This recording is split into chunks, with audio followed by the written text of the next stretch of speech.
Over at Jeep, I decided to check out their test track.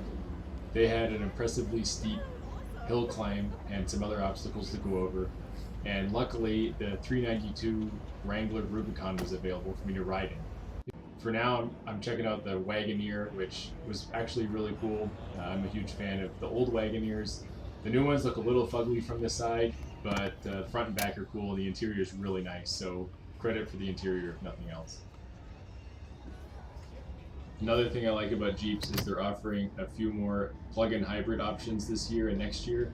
There's a plug-in hybrid Wrangler 4xe, they call it, 4xe or 4xe, and a couple other smaller models coming, plus the Grand Cherokee 4xe, and a Grand Cherokee L is likely coming as well, although that's unannounced yet.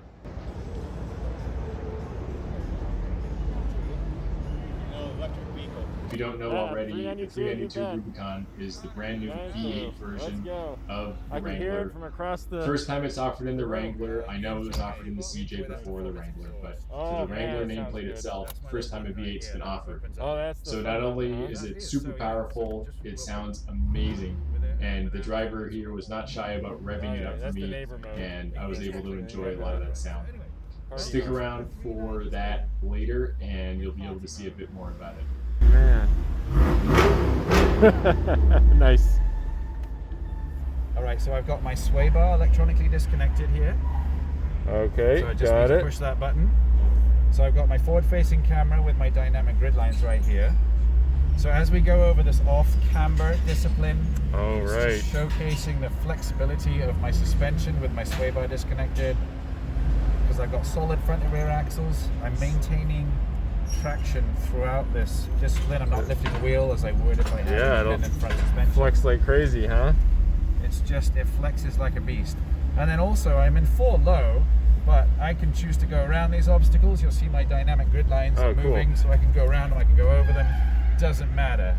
Like everyday obstacles. Very cool. And my turning radius is still super good, even in 4 low. Even in 4 low, yeah. Wow.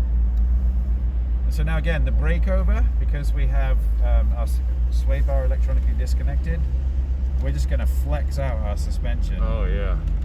We're not gonna crest and then like drop over as we re-engage with the independent front, because we're solid front axle. Good. We're just flexing. Wow.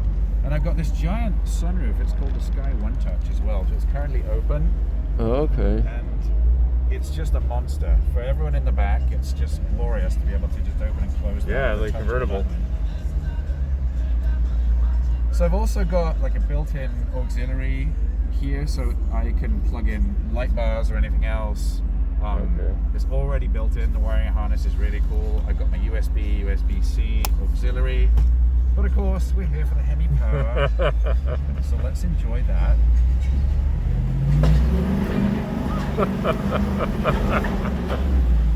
Yeah, that was impressive. This, you are sitting at over 30 feet above the showroom floor here. The tallest mountain in the building. That's awesome. Usually they just creep up the ramps, you know, but you're able to get into the throttle, huh? That's right. We're not afraid to use a little bit of throttle. I love it. So now I pulled it over into manual mode, and I'm just gonna, you know, use a little bit of engine braking. I'll feather the brakes. Oof.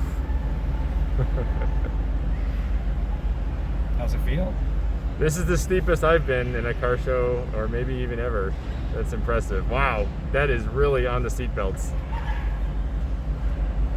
You can feel the tires right on the edge, huh? Yep. That is awesome. So I'm at 39 degrees right now. You'll see right in front of me. 40. Wow. 41. I'm just gonna keep rolling. That is impressively steep. 40 degrees up, 40 degrees down. And that was just you on the Just brake, me not feathering at the the brakes. downhill I ascent didn't need control. to use hill descent control. I could have. Sure. And then you've got increments of 0.6 miles an hour that you can adjust with your paddle shifters. Oh, cool. Or whatever you want. But you don't need to. No, not if you got the fun of having the throttle yourself. Exactly. Right? And I've also got a ton of approach angle, breakover, and departure. So I've got almost 44 degrees of approach angle. So, you know, I don't need to worry about raising any suspension or anything like that. I'm just, again, gently feathering my throttle. climb the stairs. Very and then I'm good. going to let my foot off, and we'll just let the engine and the shocks do their thing. So super compliant, even though we're going downstairs. That's impressive. No sway bar is nice. It really is cool. Removable. It really is cool. On my off-road plus there, that helps me with traction off-road. You know, like in a regular vehicle, if you start to spin, it will kill the revs to try and right. traction. That's no fun. This works with that. It also gives you much more throttle travel. So if you're going over rocks or something and you're physically being moved around so much, you get more distance before it actually reacts. I see. It's not quite so jerky, you know. Nice. It's nice and it's more forgiving. That's for when you're impressive. off-road. Yeah, so that's really cool. And that ginormous engine, that's nice too.